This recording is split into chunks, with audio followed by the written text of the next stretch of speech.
In the annals of history, few entities have wielded as much power and influence as the Dutch East India Company, known as the VOC or Verenigde Oost-Indische Compagnie. Founded in 1602, the VOC stands as a testament to the age of exploration and colonial ambition that characterized the 17th century. It was not just a trading company, it was a pioneering force that laid the groundwork for modern capitalism, global trade, and even corporate governance. Today, the legacy of the VOC resonates in various ways, shaping our understanding of commerce, colonialism, and international relations. The VOC was established during a time when European powers were fiercely competing for dominance over trade routes to Asia, particularly the lucrative spice trade. The company was granted a monopoly by the Dutch government, which allowed it to act with unprecedented autonomy, including the power to make treaties, wage wars, and establish colonies. This was a revolutionary concept, an amalgamation of state and corporate power that would set a precedent for future multinational corporations. The VOC's influence extended far beyond trade. It was a catalyst for cultural exchange, introducing new goods, ideas, and even people across continents. As we reflect on the VOC today, it is crucial to acknowledge both its achievements and its darker aspects. The company was instrumental in establishing a global economy, facilitating the flow of goods such as spices, silk, and tea between Europe and Asia. It played a pivotal role in the rise of the Netherlands as a dominant maritime power, contributing to the wealth and cultural flourishing of the Dutch Golden Age. Yet, this prosperity came at a significant cost. The VOC's expansion was marked by violence, exploitation, and the subjugation of local populations. It engaged in ruthless practices to maintain its monopoly, including the use of military force against rival powers and the manipulation of local politics. The legacy of the VOC is particularly relevant in today's discussions about colonialism and its lasting impacts.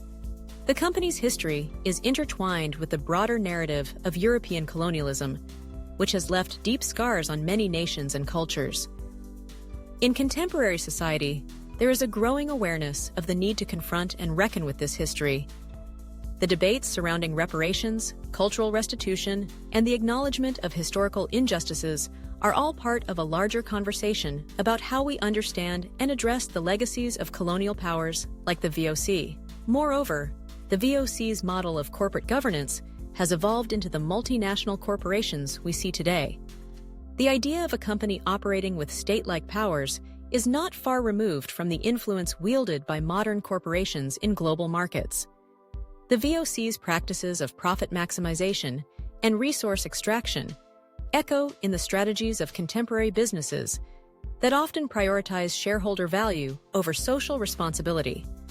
This raises important questions about ethical business practices, sustainability, and the responsibilities of corporations in a globalized world.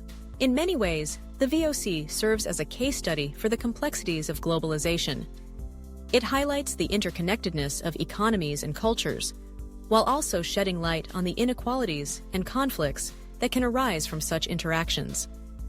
As we navigate the challenges of today's global economy, climate change, supply chain ethics, and social justice, the lessons from the VOC's history are more pertinent than ever. We must consider how trade agreements, corporate practices, and international relations can be shaped by a commitment to equity and respect for all cultures. The VOC's legacy also invites us to reflect on the importance of historical memory. How we remember and interpret the past shapes our present and future.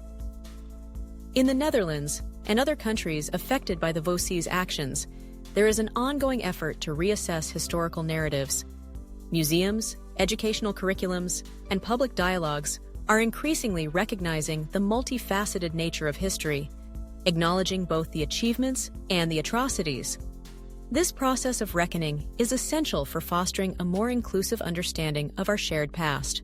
Additionally, the VOC's story emphasizes the role of innovation and adaptability in business. The company was a pioneer in many practices that are now standard in the corporate world, such as issuing shares and raising capital through public investment. Its ability to navigate complex trade networks and respond to changing market conditions, offers valuable lessons for today's entrepreneurs and business leaders. In an era marked by rapid technological advancement and shifting consumer preferences, the capacity to innovate and adapt is crucial for success.